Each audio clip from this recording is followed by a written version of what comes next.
Salut à tous, bienvenue sur Apollo.io. Cet outil n'est accessible qu'en se connectant. Que fait cet outil exactement? Il ressemble à un CRM, complète ses infos, mais ne le remplace pas. Apollo.io transforme les leads en clients potentiels. D'accord? Il offre des automatisations et un flux de travail plus optimisé qu'un CRM classique. Compris? Pour gérer des milliers de leads, Apollo.io est la solution. Ça va? On peut l'utiliser comme CRM, mais mieux vaut en complément. Il y a des phases, lead, qualification, réunion, négociation, contrat. On peut modifier ces phases. Voilà, c'est Apollo.io. Apollo.io permet aussi de voir les analyses.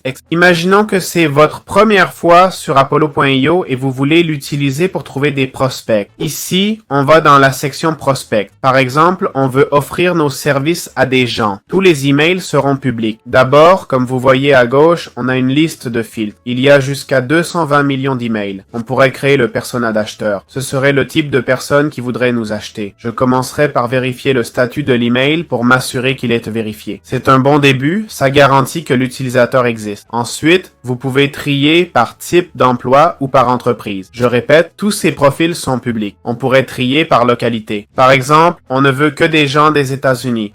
On voit que nos contacts sont réduits à 33 millions. On veut qu'ils bossent dans un seul secteur. Là, on applique filtre sur filtre. Une fois fait, on ajoute les gens qu'on veut ici. Et on sauvegarde, vous voyez. On peut les mettre dans une liste ou séquence pour les distinguer et travailler avec eux. D'ici, on crée des séquences d'emails pour contacter ses prospects et tenter une vente. Bien, comment créer notre première séquence d'emails dans Apollo.io? On va dans Séquence et on clique sur Créer une séquence, ok? On peut utiliser l'IA, mais je ne sais pas si c'est une bonne idée. Bref, on clique sur Créer des séquences. Je vous conseille d'utiliser un modèle préexistant. Ne vous compliquez pas la vie à partir de zéro ou avec l'IA. Prenons un modèle. Comme vous voyez, ils sont variés, non? Celui-ci a 4 étapes sur 10 jours, d'accord? Celui-là, 3 étapes en 5 jours. Prenons-le, ok? Pour cette séquence, voyez l'interface. Il y a beaucoup d'options. On va simplement dire qu'on ne veut plus le revoir. Voici les jours, n'est-ce pas? Les étapes de la séquence. Première, deuxième et troisième. Comme vous voyez, on peut ajouter d'autres étapes. Et le jour où elles sont exécutées. D'accord? Premier jour, mail auto. OK? Ici, on met le nom de la boîte. On insère le nom de notre boîte. OK? On remplace ça et c'est bon. Et là, bienvenue. J'essaye de fixer un appel. OK? Jour 3, après l'appel tenté, un troisième message, il y a un deuxième message. OK? 2 jours après. Et enfin, un dernier message. OK? Où on tente de conclure la vente, non? Puis il y a la partie contact, où on enverra les mails. Ici, faut ajouter les contacts. L'activité, c'est le rapport des résultats. Faut le lancer et l'activer.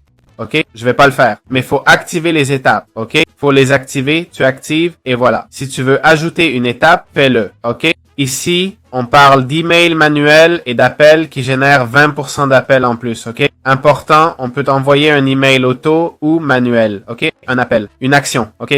Par exemple, un email manuel, ok? Disons, 3 jours après l'étape précédente, ok?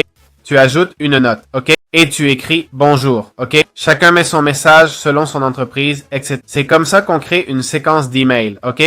Quel est l'intérêt? Tu peux aussi faire des tests AB, ok? Apparemment, c'est dans la version pro. Mais à quoi sert le test AB? Le jour 1, on envoie un mail à 5% des contacts, un autre aux 5% suivants. Le meilleur est envoyé aux 90% restants. C'est l'utilité des tests AB, non? Pour essayer d'améliorer ces chiffres. Voilà comment on peut créer une séquence.